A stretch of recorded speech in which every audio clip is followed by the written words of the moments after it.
Hello everyone and welcome. I'm Meg Carney, the founding director of the Solstice Master Fine Arts and Creative Writing Program of LaSalle University. Welcome to our 2025 Writers Helping Writers fundraiser reading featuring our fiction for young people student, Sister Allison Gliot, alum Annette Marquis, and faculty member Tara Betts. As we open this annual reading, I reflect upon the outpouring of generosity that has brought us here. Since our inception 19 and a half years ago, before we even had our first student, we have included need-based scholarships as part of our budget, believing that we needed to do our utmost to lower the financial barriers faced by many aspiring writers. In those years, when we were based at Pine Manor College, scholarships were $500 each per eligible student per semester. After moving to LaSalle University in late 2021, we increased the amount of the scholarship to $1,000 per semester per eligible student. Now, it's important to note that neither Pine Manor College nor LaSalle University contributes funds toward our scholarships or our fellowships. Any money that we're able to provide to students in the form of tuition discounts is money that we raise. So naturally, the need for scholarship funds and the size of those scholarships grows as our community grows and costs across the board increase. I want to emphasize that word community here because we could not have achieved our success thus far or aspire to more without your support. And it's your generosity, the ability of alum and faculty and staff and friends of the program and even some students that brings us here each year, reaffirming our commitment to reduce the financial obstacles to earning an MFA degree. Our goal for 2025 is to add $5,000 to our need-based scholarship fund. As of this afternoon, and actually I've got on my LaSalle laptop over here to the side, I've got an ongoing readout of how much is in the fund so far.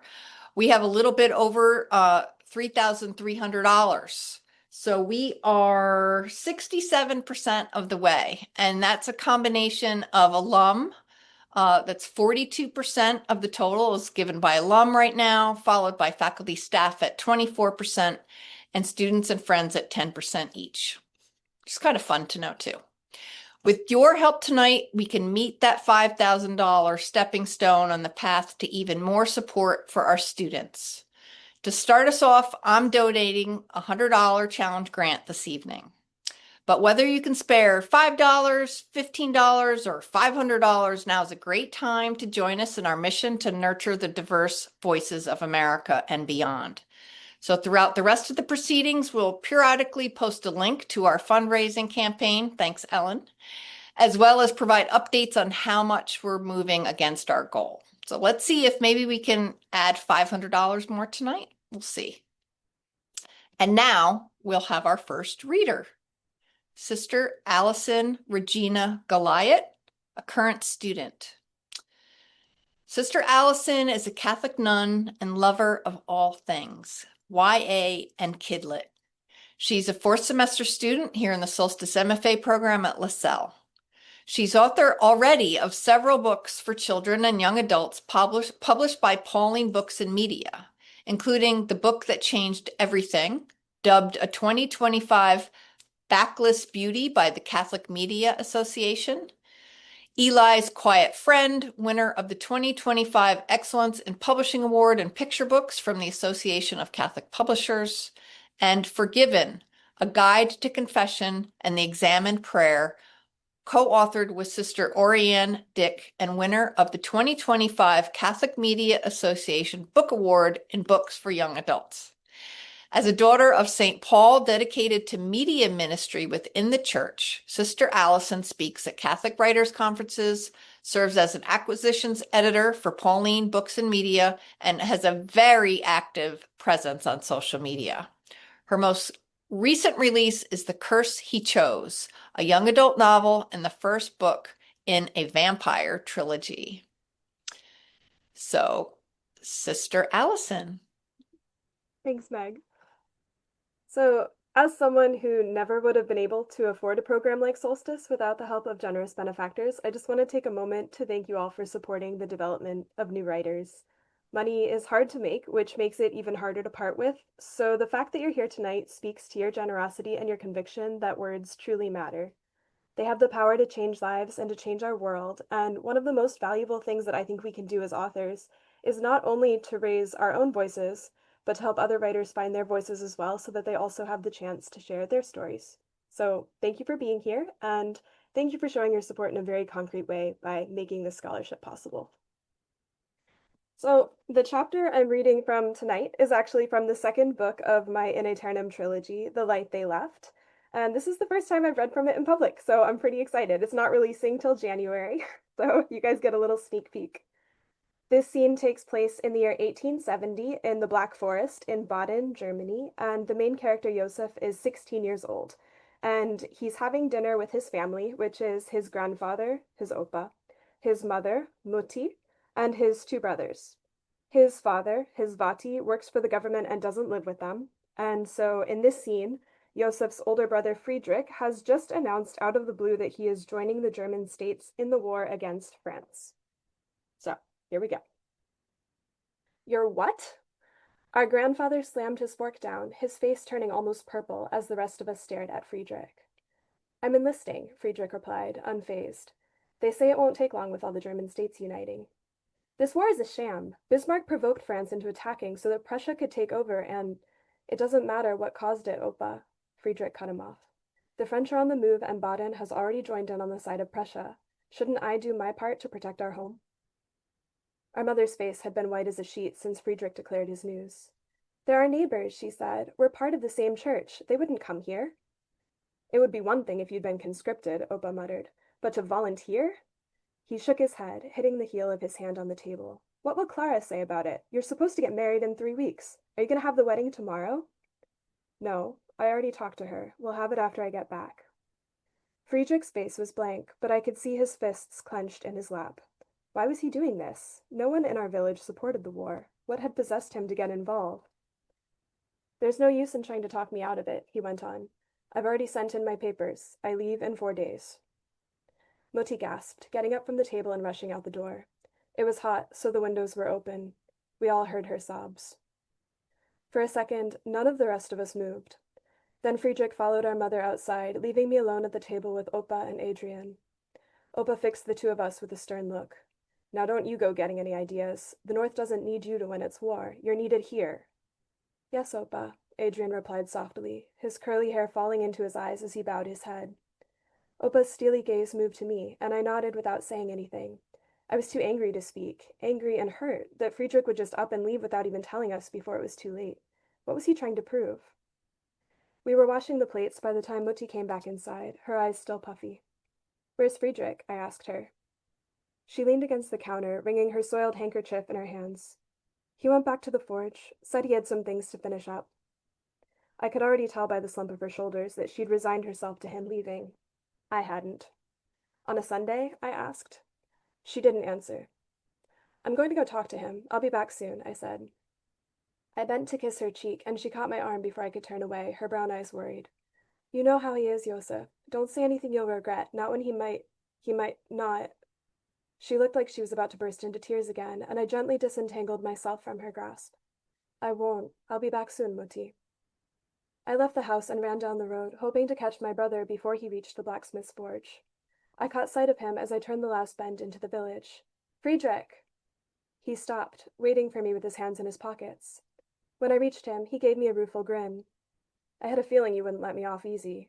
What are you doing? He sighed, looking up the hills at the treetops that hid our cottage from sight. You didn't believe my spiel about doing my part? I remained silent, waiting for him to tell me what was really going on. He winced when he saw my expression. Careful, Josef. You could kill someone with that glare. I opened my mouth angrily, but he held up his arms in surrender. All right, I admit I'm not doing this out of my undying sense of patriotism. I think this war is as idiotic as Opa does, and I hope it's over as soon as they say it will be. Then why did you join the army? I had no choice. What do you mean? I need to show you something, he replied, continuing down the road past the quiet houses of our neighbors. As I fell into step next to him, he added, "You have to promise not to say anything to Muti about this, or Opa. I know you'll tell Adrian everything, but you have to make him promise not to tell them either." "Tell them what?" "Promise first." I rolled my eyes. "I promise I won't tell Muti or Opa anything about the thing you are about to show me, whatever that thing may be." "Good." He clapped me on the shoulder as we reached the forge. The workshop was dark. The fires weren't burning on the Lord's Day, but the tang of iron still hung in the air. "Stay here," he instructed as he ducked inside. I sat on the bench where Herr Schmidt's customers usually waited, then stood up again, pacing anxiously. Whatever was going on, it sounded like Friedrich really was leaving. What would we do without him?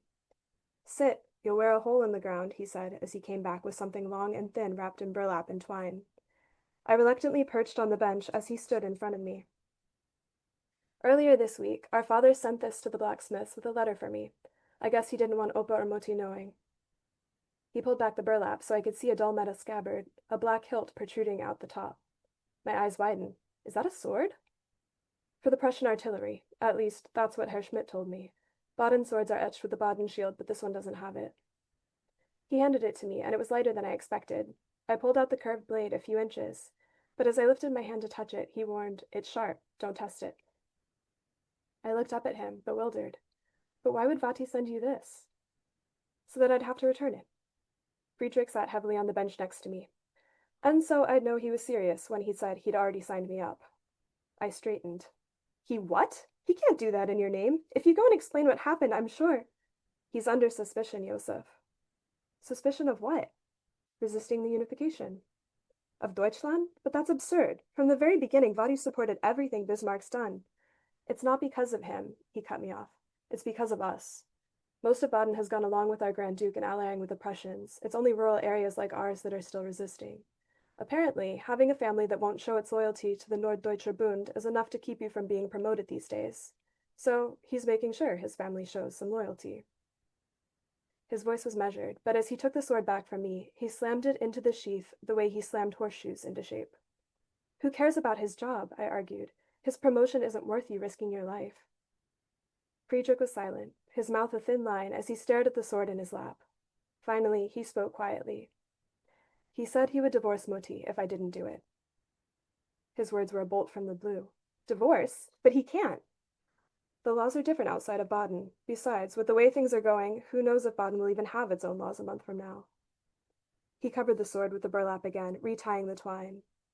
His letter made it clear. If his family ties are interfering with his career, then he's cutting them. I can't let that happen. Even if it wouldn't break Muti's heart, we need the money he sends. I wanted to argue, but I couldn't. Opa was able to do less and less of his odd jobs around the village these days, and Friedrich's pay would never be enough to support us and the new family he wanted to start with Clara. I still dreamed of going to school in town, but even if I saved up enough from the extra wood Adrian and I had been gathering, it would be years before I'd be making money rather than spending it. Seeing my expression, Friedrich gave me a crooked smile. "Don't worry, Josef. In the long run, serving a few months in the army isn't that big of a deal. I'll be back before you know it." "Then why won't you marry Clara before you go?" His smile faltered. "You know why. Nothing will happen to me. But if it does, she doesn't deserve to be widowed from the start." "She's really all right with you going?" He sighed, linking his hands behind his head and leaning back to look at the sign over Herr Schmidt's shop. "Of course she's not, but she understands why I don't have a choice, and she said she'd wait for me as long as it takes." I got a crazy idea then, and it was out of my mouth before I could stop it. "Let me go instead. Then Vadi will have a show of loyalty and you won't have to put off your wedding." Friedrich flinched so hard the sword slid from his lap, thumping in the dirt at our feet. "Absolutely not. Do you really think I'd let my 16-year-old brother go to war in my stead?" "You're more needed here than I am, and far more likely to survive the army. What are you going to do, besiege Paris with the hand axe you used to chop up tree branches?" My face flushed hot. "You don't know how to use that sword any more than I do." "Yes, but I'm stronger and heavier, and I've been swinging a sledgehammer every day for the last 5 years." "But—" "Josef," he interrupted, his dark eyebrows knitted in a frown that reminded me of Opa. "I need you here. You have to look after everyone while I'm gone. This is going to be hard on Moti, and Opa shouldn't be trying to get around the village with his leg. One of these days he's going to fall off a ladder and snap his neck. If you help him with his jobs, you can keep an eye on him, and maybe he'll eventually let you take over." I nodded slowly. "Perhaps I could help Opa in the mornings and then help Adrian gather wood in the afternoons." "I'll ask to start going with him," I said. "Don't ask, just go. If you ask, he might say no." And when he complains, I'll tell him it was your idea. He chuckled. I hope you do. Then his expression became sober again. But if something happens with unification while I'm gone, if the Prussians come here or Baden disappears or whatever else might happen, don't let Opa get himself into trouble with his big mouth. And if our father comes back, don't leave him alone with Mutti. Just come home soon, I said, feeling daunted. Maybe Friedrich knew what to do in those situations, but I wasn't like him. I hadn't done a thing the last time our father had hurt Mutti. Hey, he elbowed me in the ribs. Brighten up. It'll be all right, I promise. How can you promise that? I just have a good feeling. God won't let me die. Amalia and Clara will be praying too hard for that to happen. God lets horrible things happen all the time, I pointed out. He's never stopped people from killing each other before. But he'll look after me. My sister's a nun, you know, he said with a wink. I wrinkled my nose. Don't remind me. Besides, she's not a nun yet. She's still in training. She sure looks like one, though, he said, which you would know if you ever came along to visit her. A wave of familiar resentment rose up inside me, getting stuck in my throat. I'm not going there. I don't want to see her like that. Happy? You know what I mean, I grumbled. He reached up to ruffle my hair as though I was 6 again. I know what you mean. I just don't understand how someone as smart as you can be so thick-headed. You're worse than Opa sometimes. But not worse than you, I shot back. He threw his head back and laughed. So, if you don't believe in God, believe in me. I'm too stubborn to die. I'll be home by Christmas, you'll see. He stood, his face contorting like he'd just eaten a sour grape, as he picked up the wrapped sword. Remember, nothing about this to Mutti or Opa. I know, I promise. He nodded, still staring at the burlap. I really hate our father sometimes, he said. I know I shouldn't, but I do. Before I could reply, his cocky grin was back. Don't wait up for me. I'm spending every moment I can with Clara before the week's end. I've already kept her waiting long enough tonight. With that, he ducked back into the forge with a bounce in his step, leaving me alone. Thank you.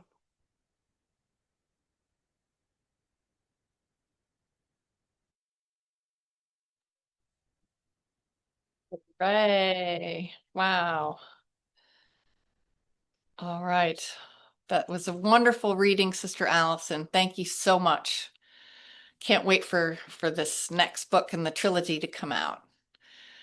So on average, about 20% of our student body receives Writers Helping Writers scholarships each semester. And just in the last 20 minutes, we have brought in more than $300 toward our goal of 5,000. So we're 70% of our goal right now. And our goal for this evening was to raise 500. So we are well on our way. Thank you, everyone. And now for our next reader, Solstice alum, Annette Marquis. Annette is a community builder, a wanderer, owner of Words Women Enterprises, LLC, and author of 3 memoirs so far, Living into the Truth, A Daughter's Journey of Discovery, and Accidental Mentors, inspirational stories of women who shaped my life by just being themselves, and Resistance, a memoir of civil disobedience in Maricopa County. In a past life, she co-authored 25 software books, mostly about Microsoft Office. She recently retired from Living Legacy Project, Inc. and lives with her wife, Wendy, in Richmond, Virginia. Annette.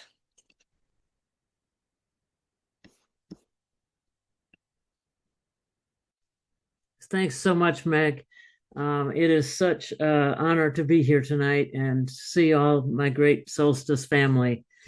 I've been a strong supporter of the scholarship program at Solstice because it's this commitment to diversity, including economic diversity, that makes this community so special. One that develops writers who understand the importance of learning from and learning with people with different backgrounds and experiences. I treasure that experience at Solstice, and I know that all of you do too. I hope you'll join me in making a donation to the scholarship program tonight. I made mine earlier today, and I hope you'll make it part of your regular annual giving plan. It really does matter. So thank you for all those who have donated already. I'm going to be reading an excerpt from my memoir, Living into the Truth, A Daughter's Journey of Discovery. I published this a year ago this month. It started as my creative thesis at Solstice 11 years before that. The moral of the story is never give up your dream. A couple things that are helpful to know about before hearing this chapter.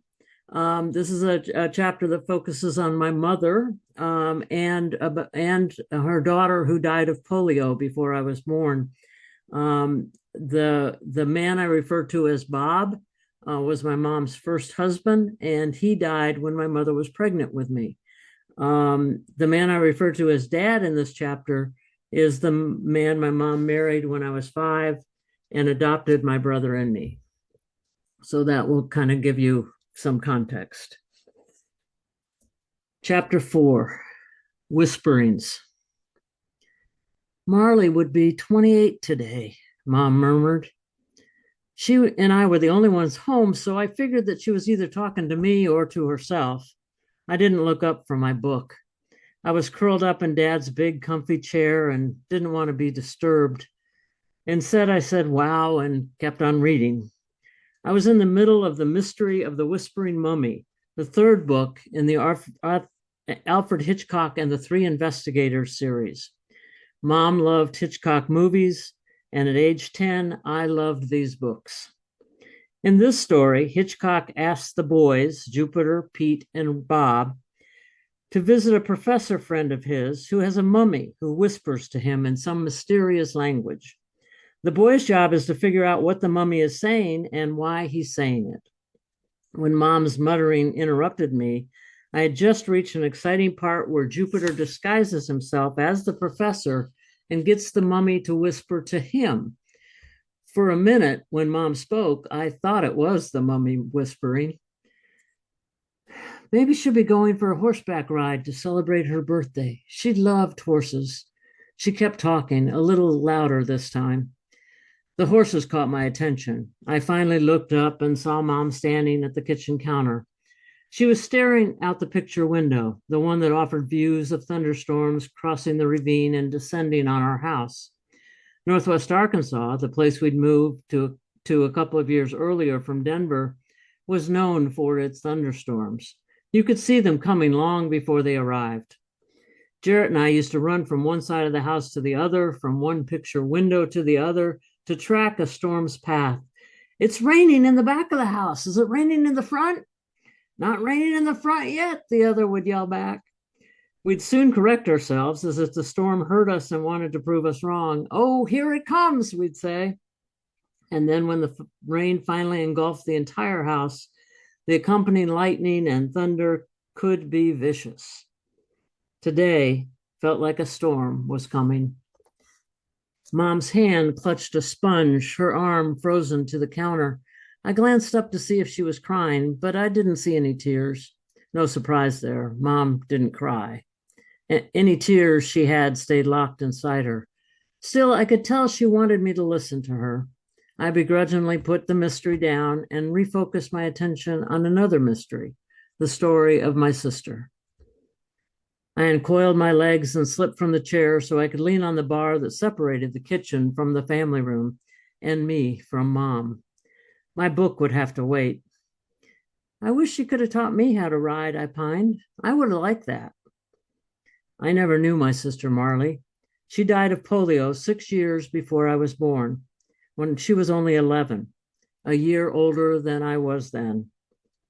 She was Mom and Bob's first child, born in Michigan in 1939 in the waning months of the Great Depression.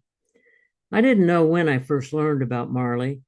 There must have been a time when Mom told me about her for the first time, a time when I discovered I was not Mom's only daughter, when I learned I was her third child instead of the younger sister of my firstborn brother, but I don't remember when that was.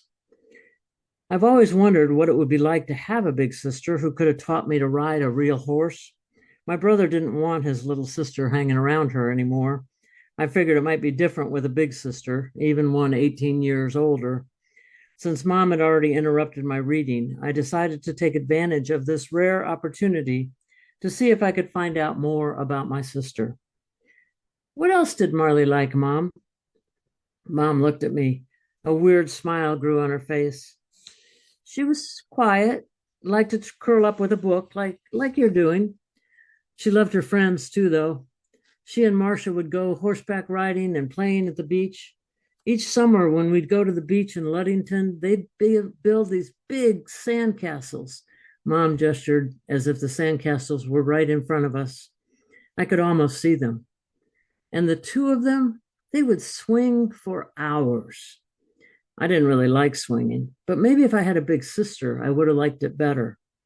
As she described the swing hanging from the old apple tree in the back of their house, Mom started to rock on her feet like she was swinging right there with her. For a moment, I was jealous. I didn't remember Mom ever pushing me on a swing. Then, as quickly as she started, Mom stopped rocking.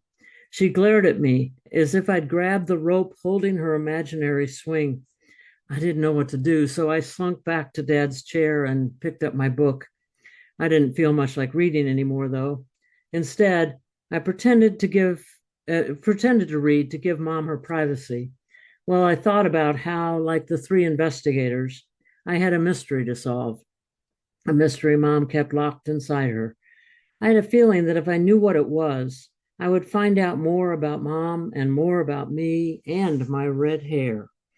I wish I had the three investigators to help me unravel it. Better yet, I wish that, like the mummy in my book, my sister would whisper to me in a language I could understand and tell me everything she knew about our mom. A couple of years later, Mom told me something that helped me understand her reticence to talk about Marley. We were in Mom and Dad's bedroom looking through old photographs we kept in a big built-in drawer behind the door. The vertical wooden blinds on the window made an unsettling noise as the air conditioner came on. The blinds were partway open, allowing just a sliver of light into the room, the way secrets work in my family. Your dad made me throw away all the pictures I had of Marley and Bob, she said, as she shuffled through the stack of photos of Jarrett and me when we were little. He what? I asked. I wasn't sure I'd heard her right. He wanted to be your only dad so badly. He didn't want any reminders of what it was like before him, she replied. Her voice trailed off at the end of the conversation, and I had to strain to listen. So you don't have any pictures of Marley? I couldn't believe what I was hearing. That's why I'd never seen a picture of my father, Bob, and why I'd never seen one of my sister. Her eyes shifted down and then around. I kept one, she said, her voice sounding like she was confessing a sin in a confessional booth. Although we were alone in the house, she looked around to make sure no one could see her. She walked over to a dresser and eased open the middle drawer, the one where she kept her sweaters. The scent of a lavender sachet wafted up. Mom put them in my drawers, too. I usually made a scene about them when she did, but I kind of liked the smell. I just didn't want her to know I liked something so feminine. She dug down into her drawer underneath the sweaters, and she pulled out a weathered photograph. This one is from right before she got sick, she said. I could see Mom's eyes redden and the corner of her eyes contract as if they might erupt at any minute. This was the closest I'd ever seen her come to crying. She handed the photo to me like it was one of those Catholic relics Dad kept in his dresser, a relic of the true cross or a piece of some saint's bone. They fascinated me and creeped me out at the same time. The grainy photograph showed a young girl who looked to be about 10. She sat on a horse in a Western saddle, her back straight, her hands loosely holding the reins, which rested comfortably on the saddle horn. She wore a long-sleeved plaid shirt and pants that in my era would have been jeans. Her slender legs and seat relaxed into the saddle, exuding experience and confidence. Her shoulder-length hair was dark and wavy like my mother's. From the look in the girl's eyes, I could almost hear her say, "Mom, hurry up and take the picture. I want to ride." As I studied it, I wished I could be that comfortable on a horse. Mom said she always loved horses. That's one of the few things I already knew about Marley. This picture is from right before she got sick, she repeated. And then she sat down on the bed, her shoulders slumped and her eyes closed. I tried to see myself in this girl, my sister, my much older sister, though she was younger than I was then. It was like the picture froze her in time, Marley on her beautiful horse with her dark colored hair. Because it was a black and white photo, I couldn't tell the exact color, but I knew it didn't look like mine. Should I ask Mom about my red hair? I wish I'd known her, I said when I handed it back to her without asking anything else. She pressed the photo to her heart, then kissed it and slid it back into the bottom of the dresser drawer. She guided the drawer shut with both hands so it didn't make a sound. I wonder how many times she'd opened and closed the drawer that way so she could look at her daughter's picture without one of us asking what she was doing. I'm going to my room now, I announced, and before she turned around, I slipped out of their room and into mine. I eased the door shut as quietly as she had closed the dresser door and took a deep breath. I walked over to the record player and put on Bobby Gentry's Ode to Billy Joe. I like bluesy and depressing songs, and this one, a ballad about family secrets, seemed appropriate for my mood. I stood there and listened to the music for a minute and then collapsed on my bed. I grabbed my Make Love Not War pillow, a purchase from a head shop near the University of Arkansas I'd recently snuck into with a friend. It was the 60s, after all. In opposition to the sentiment expressed there, I gave the pillow a punch. How could he have asked her to throw away pictures of her daughter? What's the matter with him? My head felt like it was on fire. I punched the pillow again. These were pictures of my sister and my father. Though my mother would never see the pictures again, I would never see them at all. In that moment, I felt Marley and Bob's loss in a way I'd never experienced before. I longed to learn their stories and to understand how they intersected with mine. But Dad had ripped their lives from the pages of our family history and let them be blown away like leaves in a thunderstorm. Did he do it so I couldn't discover the truth, whatever that might be? And if so, what did they not want me to know? It was in this moment when secrets stopped feeling quite so harmless and the real questions began.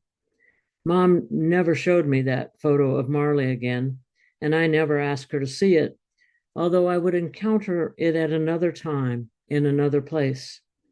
It was as if the photo and memory of Marley were wrapped in a mummy, waiting for someone to whisper their story to. Thank you.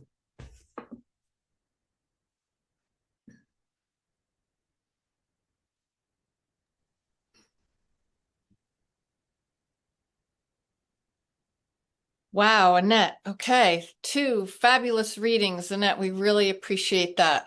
That amazing reading. Yeah.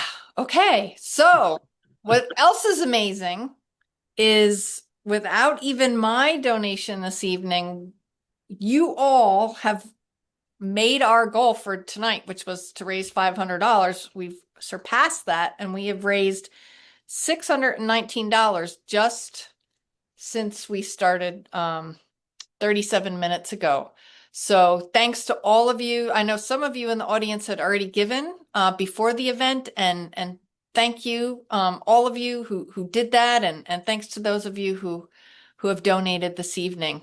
Writers Helping Writers, I think, is a perfect name for our scholarships, as that's what the Solstice community is all about, supporting each other as we're able, no matter where we are on the path of our writing lives. So I'm very moved, and I know Quentin's going to be thrilled when he hears how well things went. And now for our final reading, Solstice faculty member Tara Betts. Tara is author of Refuse to Disappear, Break the Habit, and Arc and Hue. Besides teaching for Solstice, she teaches at DePaul University's Peace Studies program and serves as poetry editor for the Langston Hughes Review. Tara co-edited the beginning of the Beijing of America being mixed race in the 21st century, an edition of Philippa Duke Schuyler's memoir, Adventures in Black and White, and Carving Out Rights from Inside the Prison Industrial Complex. Right now, she is co-editing Bop, Strut, and Dance, an anthology of bop poems with Afa M. Weaver, who was our commencement speaker last summer. Tara's poems, essays, and short stories have appeared in numerous journals and anthologies. So, Tara Betts. Hey, I'm so glad. Wait, oh, okay. So I was just starting to say I'm very glad to be here. I'm really honored to share this moment with our alum, Annette Marquis, and Sister Allison, blessing us with some fiction. Um, it's always a good time at Solstice. I'm really glad I taught there last summer, and I'm coming back next summer. Um, I've taught in a few MFA programs, and this one has felt like the warmest, kindest fit, and I'm really happy to be there. Um, Other than that, I wanted to read some poems that aren't in Refuse to Disappear. So I have a few, a couple of new poems and a couple of unpublished poems. But I'm gonna start with one. I was thinking about this, because I got this lovely journal in the mail, called Lonesome, and it's edited by Monique Erickson. I think she's trying to turn it into a reading series. And I thought it was just going to be a regular literary journal, but it's like this beautiful book with all this art in it. And she asked me for a poem, and this was the poem I sent her. It's called A Code in the Blood.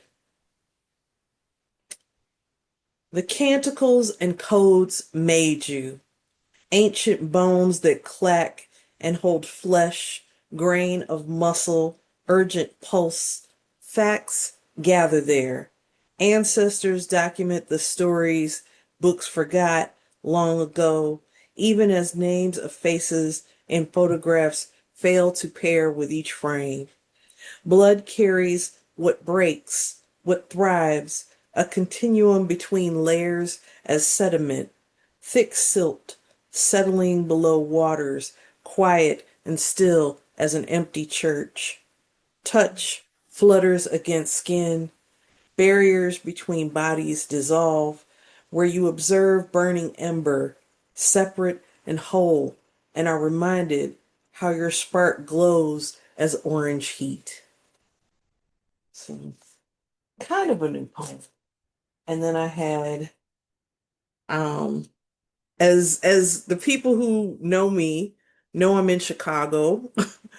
um, it's been a crazy time here, and there have been lots of campaigns, even in the neighborhood where I live right now, where we have had neighborhood patrols where people are blowing whistles when there are sightings of a certain entity who will remain unnamed.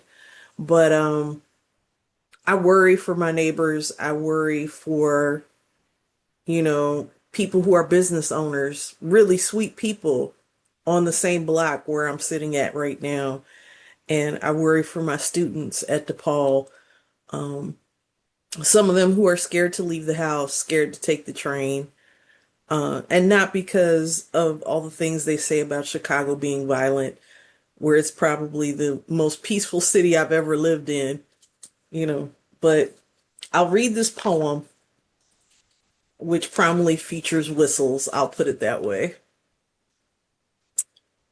The trills and the steam. The trills of whistles echo, bounce off bricks, and roll through alleys like high-pitched cousins of garbage truck roars that haunt our ears. Watch the neighbors peek outside, open doors, enter the streets, and yell insistent as cicadas breaking silence before dusk. No one is moving. The street fills with human bodies posing as anchors, but we cannot afford to let anyone sink. We find people burn hot and rise with more buoyancy than ice in a pot of boiling water. We bob in the change, rising like steam. Um, I'm a fan of Lovecraft Country. It's one of my favorite television shows of all time. I love the book by Matt Ruff, and uh, I wrote this poem during the pandemic, which was during when the show was on the air still.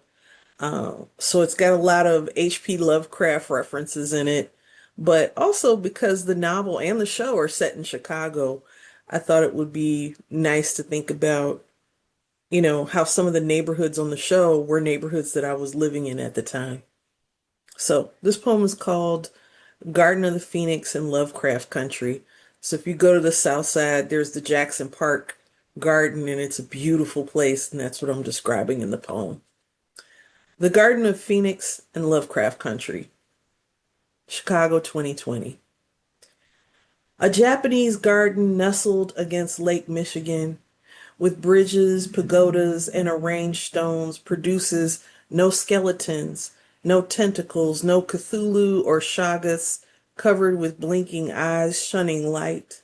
Instead, warm sun runs its fingers along my arms. Intermittent shade and a soft breeze twist some cool out of this late August afternoon. I am finding my footing in Hyde Park, Washington Park, Woodlawn, where manicured serenity offers me paths and a sign that notes this garden began in 1936, before cancer wrapped its claws around H.P. Lovecraft like one of his horrors, before the author of Lovecraft Country was born, or able to summon the ghost of a writer who coined an epithet as a cat's name. Some have always said it, others sidestepped, then substituted two syllables with N-word.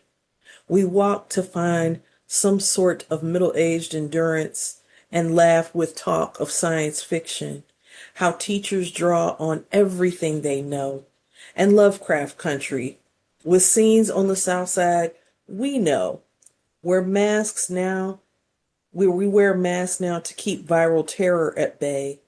We laugh about Atticus, not Finch, Uncle George, and Letitia Lewis facing down children of the night, the opening of ancient portals, collapsing mansions, and ancestral ghosts, and none of them seem more horrifying than mapping green books of living black lives in stopped car.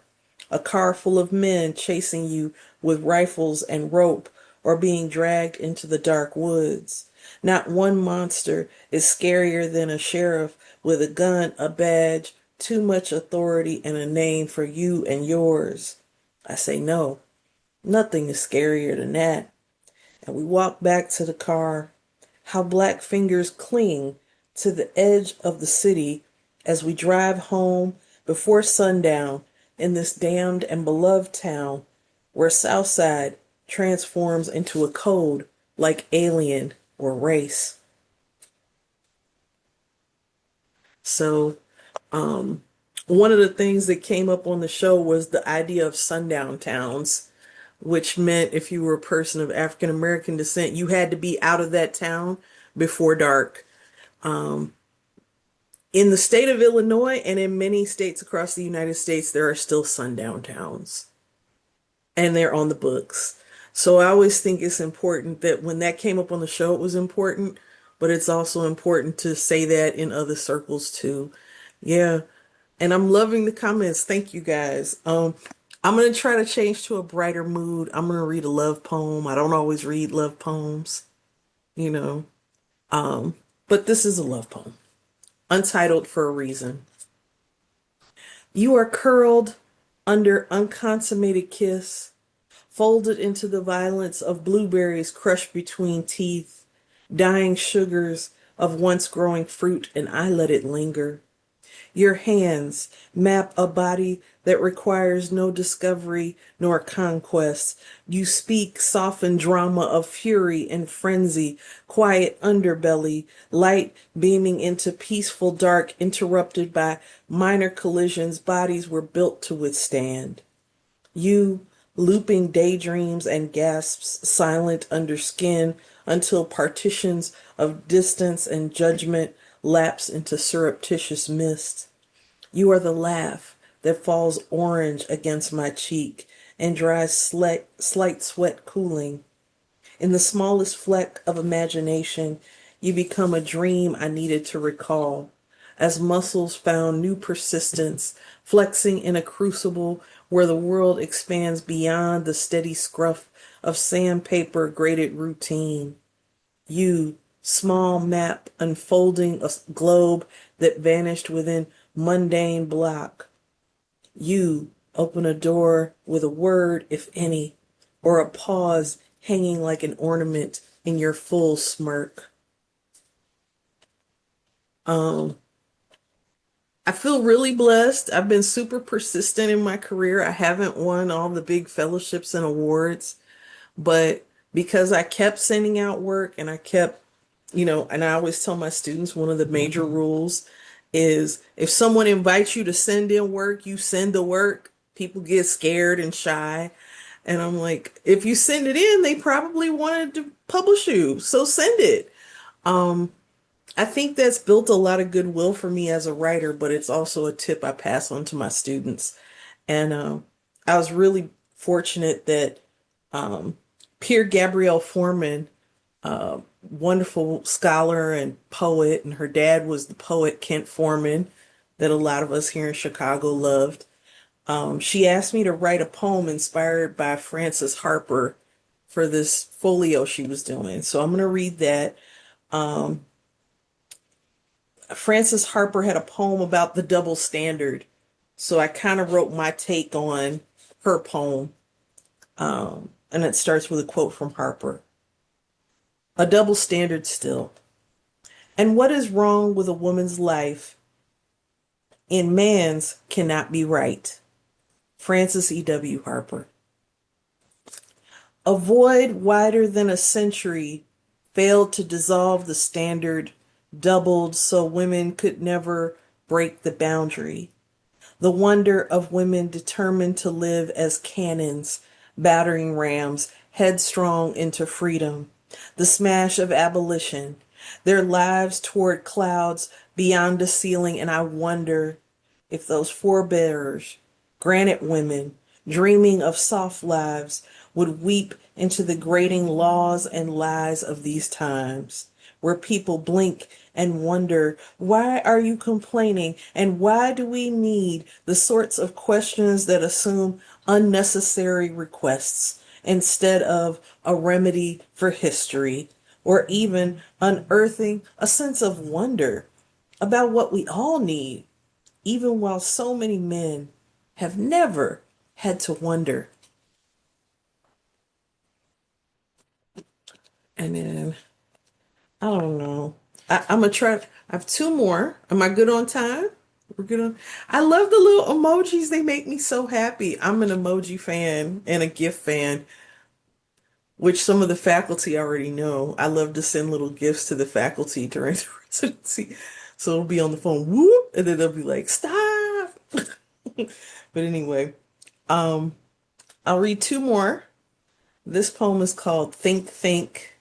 I remember thinking about writing it, and there was this moment I thought about all the police brutality poems that I've read, and I said, well, if somebody doesn't kill you with a baton, they could just poison the air. And I was like, oh, I'm so cynical and mean about everything in the world. But when we think about it, it's like there's so many things we're doing that harm other people, even when we're not trying. So we have to practice ahimsa, the art of committing the least harm possible and trying to heal what we've already harmed. But this poem is kind of talking about how there's so many things happening at once. Think, think.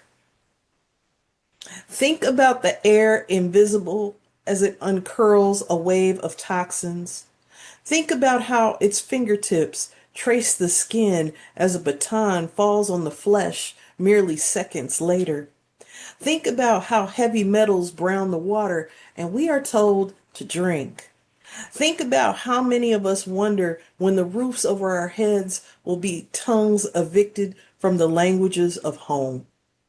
Think about how every person needs a doctor, but everyone doesn't get one. Think about how savings mean nothing to the crazy fine print circumscribed like obsolete hieroglyphs. Think how law books fall open and hopscotch for anyone who keeps writing checks.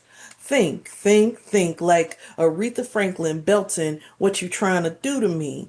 Think how the law keeps shuffling the numbers to fit some constant, where acknowledging who is human is posited against some philosophy or some mathematical equation that pretends that logic is its function. When blood needs to find something superior, something that denies how human is defined by a much wider net cast by some divine fisherman, or perhaps an African goddess in a gown laced with sea foam. But place markers for faith are constantly moved toward a crucifix. A human can find more than one path, I hope. Think about how every day someone is hoping for some simple thing like freshly toasted bread, the ability to walk without pain, a chance to shower, a moment free of fist and jeer, a moment singing victorious as if we could level the wrongs and leave the world upright like a gospel drenched woman singing freedom, freedom after forgiveness, after you change your mind because you need to think and act to be free. And then I'll close with a short and sweet poem. Yep. And we are told to drink. Man, we get told to consume so many things in this culture, don't we? You know, so hopefully, if you consume art and literature and vegetables and fruit, will live a long life. Um, But I'll close with this short poem. And I want to thank Allison and Annette and Meg and Quentin and all of you who tuned in. Thank you for your donations. Thank you for supporting literature and the arts. And I'll close with this. And I hope if you hear this, you're thinking about what we need to do to get ready and stay ready in the world and to be kind and caring for each other. Are you ready? Starts with an epigraph. Even if you are not ready for the day, it cannot always be night. Gwendolyn Brooks. Even if you're not ready for anything black, it cannot always be white. And even if you're not ready for the women, it cannot always be the men. And even if you're not ready for the spectrum, it cannot always be a binary. And even if you're not ready for the poor, it cannot always be the rich. And even if you ain't ready for the thickness, it cannot always be a bone. Even if you're not ready for the fight, it cannot always be the dance. Even if you're not ready for the dance, it cannot always be the fight. Even if you're not ready to begin, it cannot always be the end. So, thank you guys. Really appreciate being here. Yay!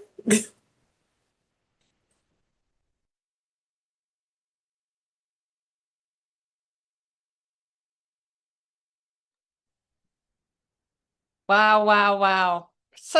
You're such an important poetic voice, Tara, and generous teacher. And that last poem, I just want the whole world to hear that poem. Um, Yes, yes. Thank you, Tara and Annette and Sister Allison, for your fabulous readings and just being here as part of our fundraising event. Thanks to all of you just for being here tonight. Thank you for your donations that maybe you made this evening or before you got here, or if you plan to make a donation in the future. You're really making a difference for many aspiring writers who are earning their MFA degree with Solstice Now, or who will be joining us in the coming year. So the event is now coming to a close, but our Writers Helping Writers fundraising campaign continues through the end of December. So you still have time to either contribute and/or spread the word about the campaign and join us in our commitment to foster the next generation of writers. Visit the link in the chat to donate, and you can just support us just by spreading the word and encouraging others to contribute. Thanks again to our readers and to Ellen. Can we have one more round of applause? Yay, you can unmute if you want to. I don't know if everybody even can. Yay! But- Yay. Hooray! Great reading.